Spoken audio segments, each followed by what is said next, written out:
So I've entitled this podcast Victims of Corruption in the Delphi Murders. And of course, the first one that comes to mind is Richard Allen, but there were many, as we're going to see. Um, Richard Allen um, wasn't the only one out on the bridge that day. He just happened to be on the bridge um, near the time when Abby and Libby were um, kidnapped. Um, but Richard Allen um, was abused in prison, tased several times, um, put in solitary confinement, treated in ways that we don't treat people who are awaiting trial. And the whole purpose behind it was to, you know, get him to make these false confessions or to go crazy or die. Uh, because uh, if you noticed, um, people in power don't really care if this is the guy. They just need someone that they can point the finger to say, yeah, this was the killer, and we got him. And if he happened to have gone crazy or died in prison, that all the better, because then they wouldn't have to go through the sham trial that we're about to go through in a week. So certainly, Rick Allen um, it is one of the prime victims of this corruption. Um, but you've got to consider his wife as well, his daughter, his whole family. They're hurting just as much because their husband and father was falsely accused of this, and so there's repercussions beyond just Rick Allen. So he's the first name that comes to mind, but there's many others. Robert Fortson, he was a very honorable man.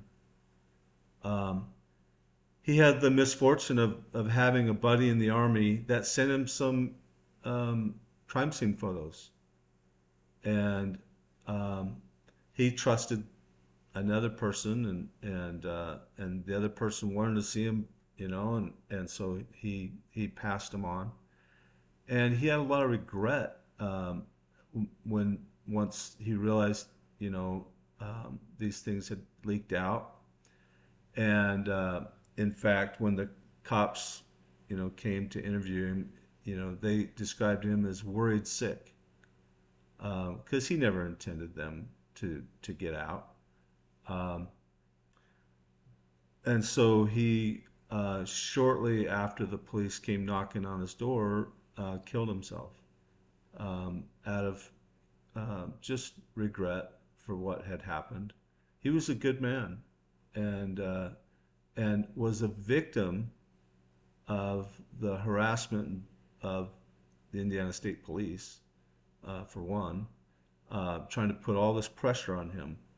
Um, and you know, uh, it it it was not necessary to put that kind of pressure on him, to threaten, to arrest him, and yeah, what he did uh, was a mistake, but certainly shouldn't have cost him his life. Um, so our next victims of corruption. Um, um, I'm going to talk about the Odinists. Um, there's a lot of names there to talk about. I've just shown a few pictures of Brad Holder and Patrick Westphal. I think they get the brunt of most of the blame, and they're completely innocent. They now Unfortunately, the defense uh, had a mound of information that they had to pour through, and they came across this information about the Ognus, and they were interested in it, and they went down that rabbit hole. Um, I've been doing studying this case for almost 8 years now, since the day the girls were killed. So I have a huge advantage over the defense in that um, I I've had time to figure this out and to know that the killer was Ron Logan. So I have to, I have to give the defense a pass at trying to represent Rick Allen. They can tell he's innocent. They just uh, don't know who the actual killer was. And it's unfortunate that they've pointed the finger at these guys when they're not guilty of anything. And so, in their interviews, you can tell they're very defensive. They've been accused, and many people in the public still eye them as possible their possible involvement in these killings, and so they're victims. Even though it's the defense trying to put on a defense, they've still been kind of their reputations have been tarnished, and we're actually talking about war veterans here. They're just doing their own thing, living their own lives, and they shouldn't be harassed. But once again, these are additional victims. Now, um, I know a lot of people are going to be upset at me suggesting that Keegan Klein is another victim of of the corruption surrounding this case, but he is. Um, Keegan Klein obviously did some things that deserved some prison time, but he was given a life sentence for him. This is he's not going to get out of prison in the shape that he's in, um, and so he got 4 times as long as many murderers get. He was given time just because he was associated with this case. Had he done the exact same thing and not been associated with this case, um, catfishing girls for photographs, um, he he would have gotten a fraction of the time that he got. And so I'm not defending him. Um, he knows what he did was wrong and deserved some prison time, but he didn't deserve a life sentence, not 4 times as long as many murderers get. He just being associated with this case and being such a high publicity case, the judge gave him way longer, way longer than any other man would get having done the same thing. So this is a miscarriage of justice. Justice should be blind, not it shouldn't depend on this being this huge case, um, and and just because they're in the public eye, um, they they shouldn't treat him any differently than you would any other person. So yeah, Keegan Klein, um, his his life is also lost, just like Robert Fortson and possibly Rick Allen. Um, the, uh, all right. Um, Now, a more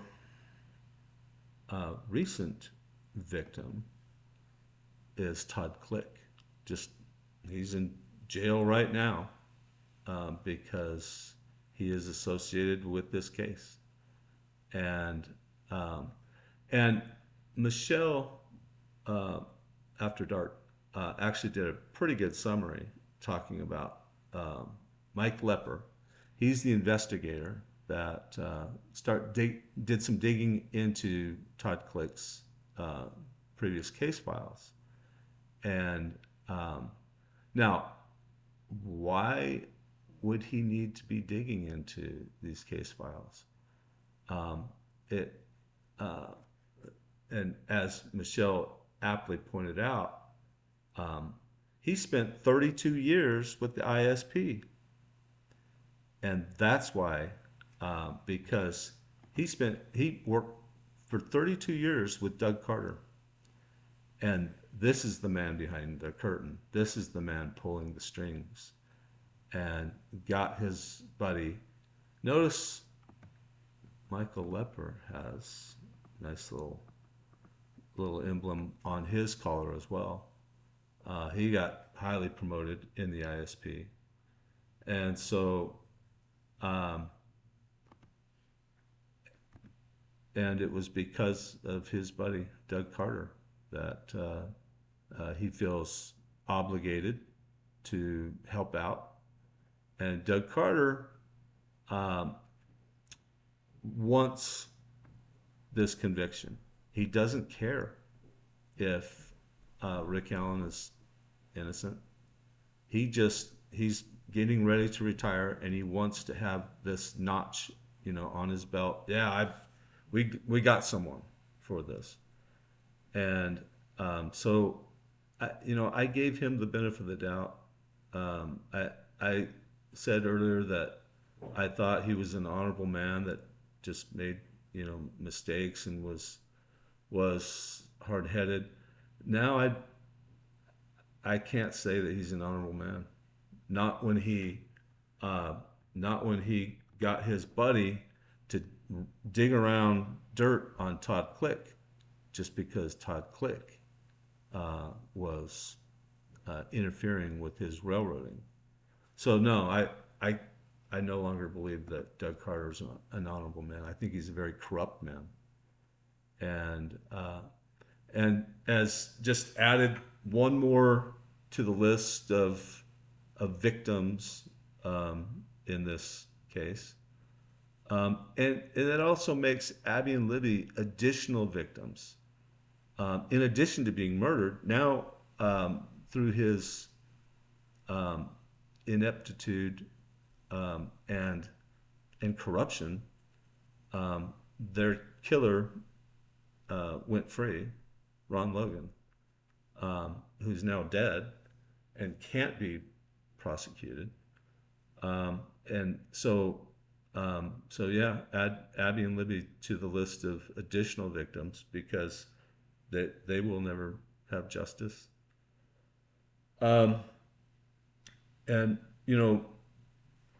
Robert Ives was a friend of Ron Logan's. He was the old prosecutor, and I'm sure Robert Ives, told the ISP, "Oh yeah, I know this guy. You know, he would never have done this. He's a nice guy. He's a good friend of mine." And but Ron Logan was a psychopath, and he even after beating his girlfriend, he even went to his girlfriend's dad's house, beat her to the house, you and convinced her dad that she needed the beatdown. That and so by the time his girlfriend arrived, her dad and her brother were on his side. That's um, how he could talk his way out of anything. Ron Logan uh, was an evil man, and yet could talk his way out of anything. And to this day, people can't help themselves. They have to say, "Oh, that poor old man. Why are you picking on him? Rest in peace, Ron Logan," and all their snide marks.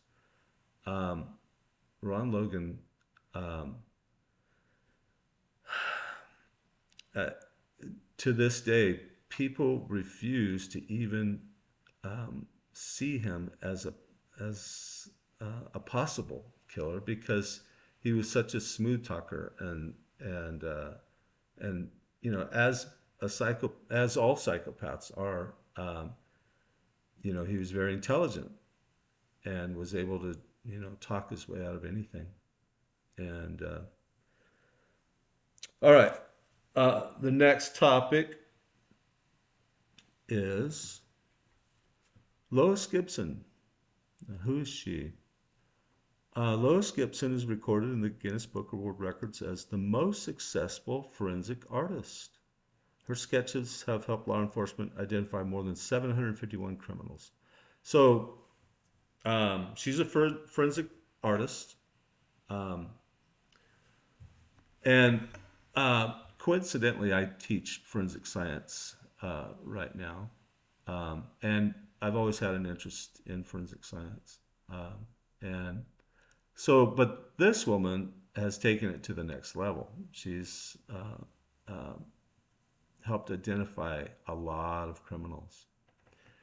And so they got her help on the, let's see, oh, here it is, on the Delphi case. And so they had her look at images of Ron Logan. And according to her, keep in mind, she's um, a record holder in helping police identify suspects. She says that due to the hip to um, hip to shoulder ratios and the belly, that that there is a strong possibility that A and B are one and the same individual. Um, and this is and this is her opinion. And she also takes bone dimensions like from ankle to knee, knee to hip. She also did all that. And so that's why, her assessment was there's a strong possibility that Ron Logan was the bridge guy. And in fact, he was. And she's right.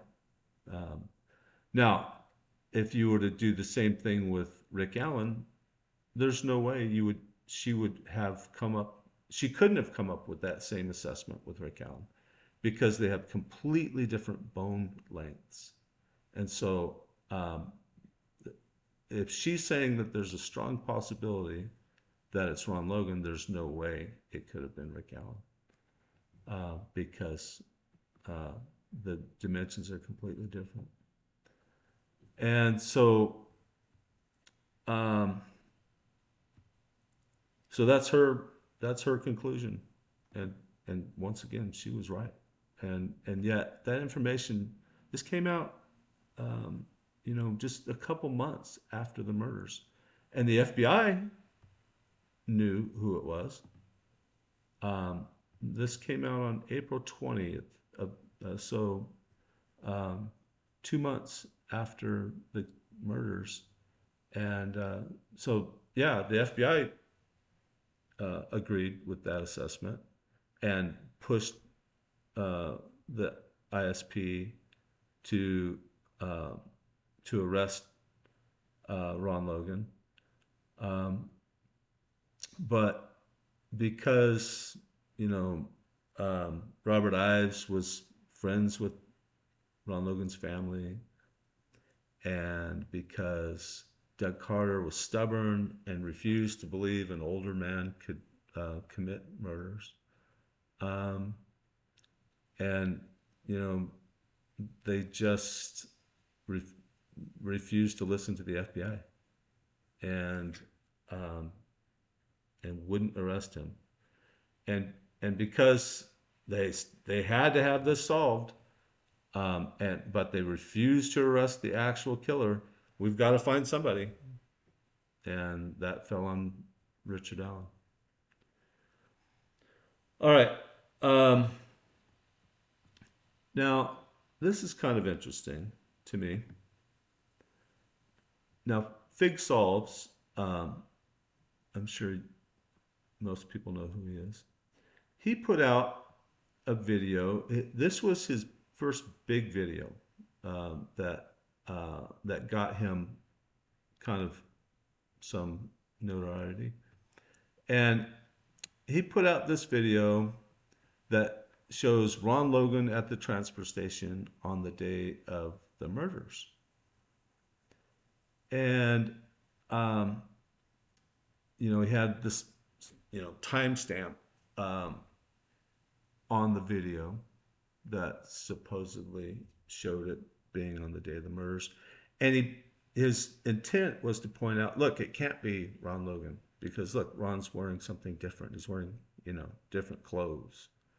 And but it turns out um, I actually disproved that that happened on the day of the murders two ways. One, Ron Logan's wearing brand new gloves when he's in the back of his truck. These are brand new gloves, and um, and so I know it was this was filmed after the murders because Ron Logan disposed of his old gloves and he bought brand new gloves the day after the murders. So I know this video was taken after the murders, um, a couple weeks after, probably. And the other way I've proven it false is the timestamp that's supposedly on this video um, was off from what it should have been. And so, but what's interesting is Fig has scrubbed this video off the internet, the one he put out that he put out. Now this is someone else's you know copy of it, but the one that he himself put out that got him um, you know all this um, praise for publishing it, um, it has been scrubbed. And the reason it's been scrubbed is because Fig realized either, I don't know that, if he himself forged the timestamp or if it was somebody else and they gave it to him. Um, One way or another, he figured out that this was false and he scrubbed it off the internet. Now, I have no problem with Fig. He seems like a nice guy. He'd probably be a friend of mine if I knew him. But and so actually, it's a good thing that he scrubbed it. He realized that it's false information, and and pulled it off the internet. Um, I wish he would come out and say exactly why he took it off. That he realized that it was, false.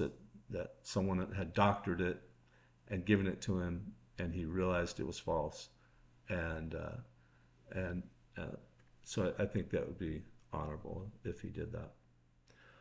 Um, all right. So the last thing I have to talk about is recently Barbara McDonald came on a show and talked about walking down to the river, and they show her walking down to the creek, Deer Creek, with Ron Logan, and so they walk down there together, and Ron tells her that he said the creek was higher on the day of the murders. Well, the creek goes up and down all the time. How did Ron Logan know that it was higher on the day of the murders? Um, the reason he knew it was higher is because he crossed it on the day of the murders, and he knew exactly how high it was at that time. Um, and so it was just interesting. Ron had a way of thinking he was so smart, but uh, saying things that you know actually put him as the criminal that did this. Another time he made the comment that somebody would have had to been walking with the girls down to the site. Uh, well, no one would have had to have been walking with them. They could have just gone down there to play. Um, but Ron knew that someone had walked him and forced him down to his property and killed them there. And so he couldn't help himself, but kind of give away little clues like that. All right. Um, that's all I have for today. The trial's next week, and pray for Rick. I know he's innocent, and this is a travesty. There's been so much corruption. Um, Judge Gold is in this thick as thieves, and so is the ISP. All right, thank you.